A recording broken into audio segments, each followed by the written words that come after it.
Bonjour, bonjour, Muriel Tranquier, conseil en investissement immobilier. Aujourd'hui, avec la lettre C de notre abécédaire immobilier, je vais vous parler de la colocation. Et oui, c'est un terme qu'on emploie beaucoup, parce qu'en effet, c'est un besoin, je pense, actuel pour différentes raisons. D'abord parce que la vie augmente, que les personnes ne peuvent plus avoir un logement agréable, hein, pour avoir un petit loyer. Aujourd'hui, il faut prendre un studio. Un studio, eh bien, c'est souvent une petite superficie, un cadre de vie pas forcément agréable, alors que dans une colocation, c'est comme si vous aviez un studio avec des parties communes que vous partagez avec d'autres personnes. Et finalement, le cadre de vie est beaucoup plus intéressant. Alors d'un point de vue locataire, c'est une façon en effet plus agréable pour ne pas être seul, profiter de charges communes, donc de ne pas supporter l'électricité tout seul, des abonnements Internet, de l'eau tout simplement, enfin tous les contrats que vous devez souscrire quand vous rentrez dans un appartement, quand vous êtes tout seul, là vous le partagez. Même si la consommation a augmenté, au prorata vous payerez beaucoup moins votre charge, hein, sur le montant de votre abonnement. Ensuite, il y a un côté humain aussi, ne pas se retrouver tout seul. D'ailleurs, en colocation, vous n'avez pas que des étudiants, hein. Souvent on pense aux étudiants, mais il n'y a pas que. Vous avez également les célibataires qui n'ont pas encore pris d'engagement sur une acquisition personnelle, qui sont peut-être en mouvement régulier de par leur activité et qui font de la mobilité professionnelle.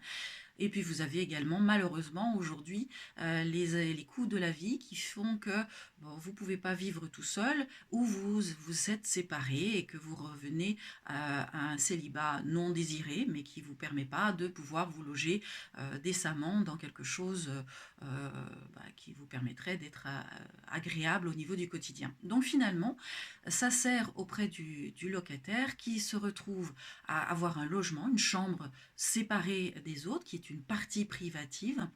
Alors parfois la salle de bain, parfois pas. Vous avez des colocations qui sont bien étudiées où vous n'avez pas la salle de bain en commun, les toilettes bien entendu en commun, la cuisine bien entendu, et une partie de vie commune qui est le salon salle à manger. Pour le propriétaire, c'est une façon également d'améliorer son quotidien par rapport à un appartement qui peut devenir une location élevée pour une seule personne et qui, se proposant à répartir, refaire des travaux de rénovation pour justement faire en sorte que chaque chambre soit bien définie comme un lieu de privatif et de permettre à 3, 4, tout dépend du nombre de chambres que vous pouvez constituer dans votre appartement.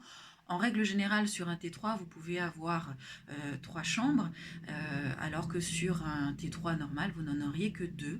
Et là, vous pouvez répartir sur 3 chambres et obtenir 3 studios en location. Donc, vous avez un meilleur effet levier, un meilleur rendement sur un appartement par rapport à une location normale d'un T3 ou d'un T4 avec plusieurs locataires à l'intérieur.